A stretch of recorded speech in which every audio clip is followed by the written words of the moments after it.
Bonjour, je suis bien content de vous retrouver pour cette vidéo sur l'anatomie énergétique et la notion de méridien en particulier.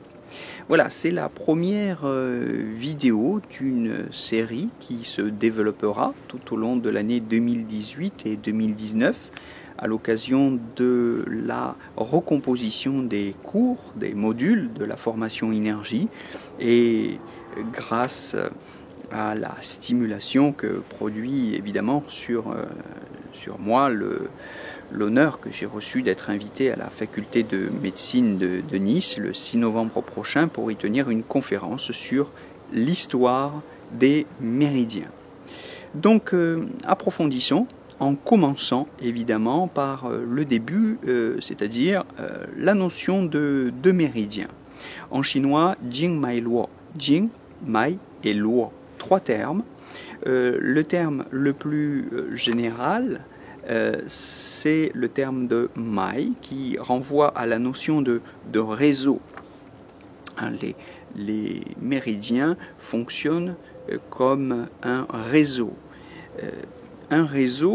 dans lequel, ou si vous voulez, des voies de communication, c'est le terme le plus général, je crois qu'on puisse donner de la notion de méridien, une voie de communication fonctionnant en réseau dans lequel circule du qi. Alors le qi, évidemment, on commence à bien connaître cette notion maintenant en Occident, ce n'est pas simplement le souffle, bien qu'il y ait du qi dans le souffle, il y a du qi partout de toute façon, même dans les minéraux, mais le qi, c'est la force dynamique, c'est la force de mouvement.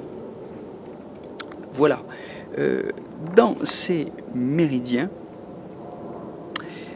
il faut distinguer les jing et les luo. C'est ce que dit la notion en chinois, entendez bien, jing mai luo, jing et luo. Le système des méridiens s'organise en Chine, car c'est un système autour de la distinction entre les jing et les luo, et il faudra évidemment des vidéos différentes, séparées, pour ne pas qu'elles soient trop longues, afin de préciser ces concepts aussi. Je crois que ce qu'on pourrait dire, pour rester encore dans les généralités sur la notion de méridien, c'est qu'ils ont des fonctions. On insiste tout de suite sur les fonctions des méridiens, comme vous pouvez le lire par exemple dans le Haute-Roche, le précis d'anatomie énergétique de Haute-Roche, qui nous sert de référence, qui nous sert de manuel de référence dans les formations énergie, et que je conseille à tous les étudiants en médecine parce que c'est vraiment l'ouvrage le plus précis sur ce sujet en langue française.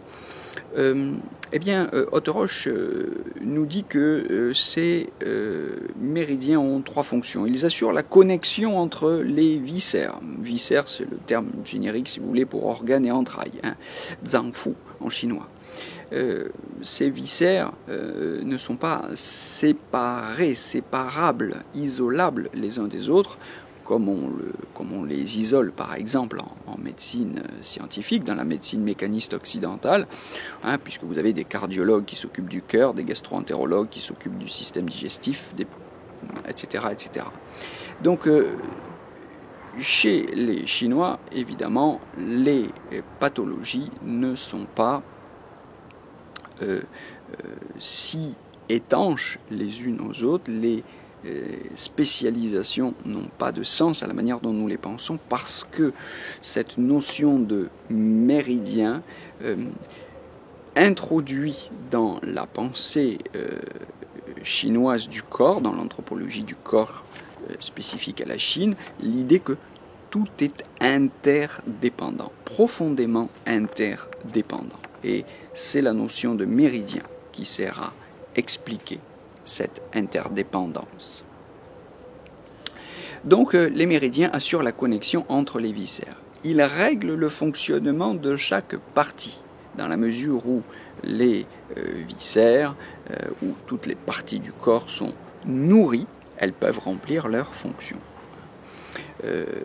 Ensuite, troisième grande fonction, faire communiquer les viscères et les membres, faire communiquer le haut et le bas, l'intérieur et l'extérieur, etc. Je résumerai ces 3 fonctions recensées par Hauteroche dans son ouvrage à 2. Nourrir et relier.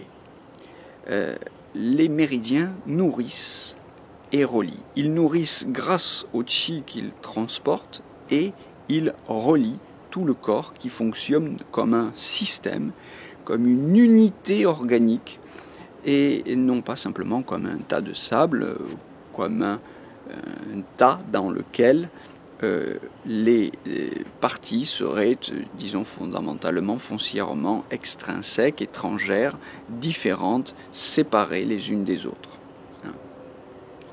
Voilà pour une première vidéo sur cette notion de méridien, voie de circulation, sur la distinction importante à faire entre les jing et les luo, distinction qu'il faudra reprendre pour lui donner du contenu, mais dans une prochaine vidéo, sur la notion de chi, qui est l'énergie ou la force dynamique qui circule dans ces méridiens, le tout dans une anthropologie du corps, si vous voulez, pour dire vite, qui pense le corps, non pas de manière mécaniste, comme dans la médecine occidentale, du moins depuis le XVIIe siècle, depuis Descartes et la métrie, mais comme une unité organique dont les parties sont profondément interdépendantes. Et bien voilà, sur ces quelques mots, je vous souhaite une belle journée, je vous souhaite de belles études, je vous les souhaite surtout bien stimulantes et